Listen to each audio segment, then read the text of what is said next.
আজ আমি ঢাকা শহরে নতুন একটি অচেনা বাসায় ঢুকবো। দেখি কিভাবে গ্যাসের সিলিন্ডার ব্যবহার করে।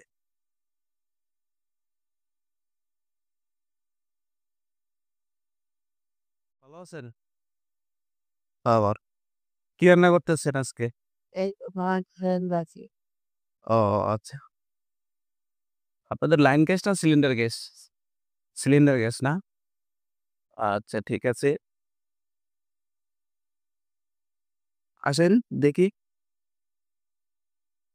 এ জানালাটা বন্ধ কেন? সবসময় রান্নার ক্ষেত্রে কি জানালা বন্ধ রাখেন?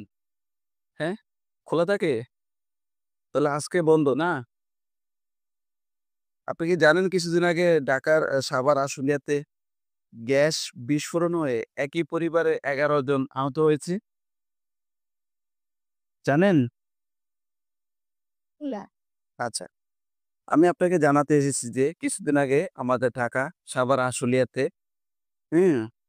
গ্যাস বিস্ফোরণ হয়ে একই ফ্যামিলির ১১ জন দগ্ধ হয়েছে। সেখানে ২ জন মারা গিয়েছে, ৯ জন মৃত্যুর সাথে পাঞ্জা লড়ছে। সুতরাং এই যে আপনি যে এটা রান্না করতেছেন সিলিন্ডার দিয়ে, কিভাবে গ্যাস লিকেজ হয় আর কি করলে গ্যাস লিকেজ হয় না সেটা কি আপনি জানেন? আপনি তো শুধু রান্নাই করেন, ঠিক না? রাইট? ওকে। তাহলে আমি আপনাকে শিখাবো আজকে। আপনার মনে হয় যে গ্যাসের সিলিন্ডার লিকেজ হয়েছে, আপনি কিভাবে বুঝবেন গ্যাসের সিলিন্ডার লিকেজ হয়েছে? ঠিক আছে?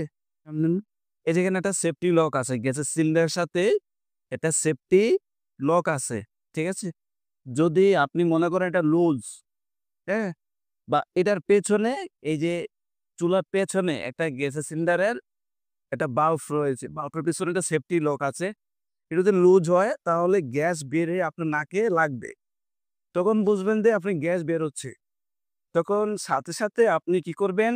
আপনার জানালা খুলে দিবেন। আশেপাশে রুমের যত জানালা আছে সব খুলে দিবেন। যখন জানালা সব খুলে দিবেন, তখন গ্যাসগুলা বের হয়ে যাবে। আর যখন আপনি জানালাগুলা বন্ধ রাখবেন, তখন আপনি যখন মেঝের কাঠে জ্বালাই দিবেন, তখন সাথে, সাথে আগুন ধরে যাবে। আপনি পুড়ে যাবেন, পাশাপাশি গ্যাসের সিলিন্ডারটাও ব্রাস্ট হয়ে যাবে। বুঝতে পারছেন? তাহলে আমরা যদি একটু সতর্কতা সবাই অবলম্বন করি, তাহলে মনে হয় আমরা এই দুর্ঘটনা থেকে বাঁচতে পারি। আমরা ভিডিওটা তৈরি করা হচ্ছে আমাদের গ্রামের মা-বোন এবং কি শহরে যারা ফ্ল্যাটে বাস করে, যারা গ্যাসের সিলিন্ডার ব্যবহার করে, তাদের জন্য ভিডিওটা। আর অন্যত সবাই দেখতে পারে। তাহলে আমরা বুঝবো যে যখন গ্যাসের সিলিন্ডার লিকেজ হয় তখন আমাদের নাকে বাজবে। গ্যাসের সিলিন্ডার লিক হচ্ছে। তখন আমরা সতর্কতামূলকভাবে আমাদের আশেপাশে যত জানালা আছে সবগুলা খুলে দিব। আর যদি মনে হয় না আমার সব ঠিক আছে তারপরও লিকেজ হচ্ছে, আপনারা এগুলা টাইট দিন, রিং গুলা প্লাস দিয়ে টাইট দিয়ে নিবেন। এই প্লাস গুলা যখন টাইট দিয়ে নিবেন তখন আপনার এগুলা বন্ধ হয়ে লিকেজটা বন্ধ হয়ে যাবে। ঠিক আছে? অবশ্যই আপনি জানালাটা খোলা রাখতে হবে। আজকের ভিডিওটা তাদের জন্য সতর্কতামূলক। শুনেন, যার যায় সে বুঝে। যার যায় সে বোঝে কতটা কষ্ট। স্বজন হারানো বেদনা কত কষ্টের। ঢাকার সাভার আশুলিয়াতে যখন ১১ জন একই ফ্যামিলি দগ্ধ হয়েছিল, আসলে তাদের কান্না করার মতো লোকই নেই। একটা ফ্যামিলি যখন ১১ জন দগ্ধ হয়, কান্না করার মতন কেউই থাকে না। আশেপাশে যারা আছে তারা এনে মেডিকেল আজকে জাতীয় বান ইউনিটে ভর্তি করেছে। সাথে মৃত্যুর সাথে তারা পাঞ্জা লড়তেছে। সুতরাং আমরা একটু সতর্ক হই।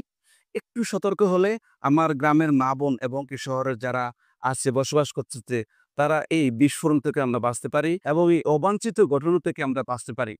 সবাই যারা আমার ভিডিওটা দেশে কিংবা দেশের বাইরে দেখতেছেন, তারা অবশ্যই এই সতর্কতাটা অবলম্বন করবেন।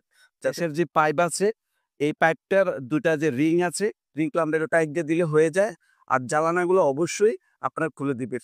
তাহলেই আমরা এই অবাঞ্ছিত ঘটনা থেকে বাঁচতে পারি।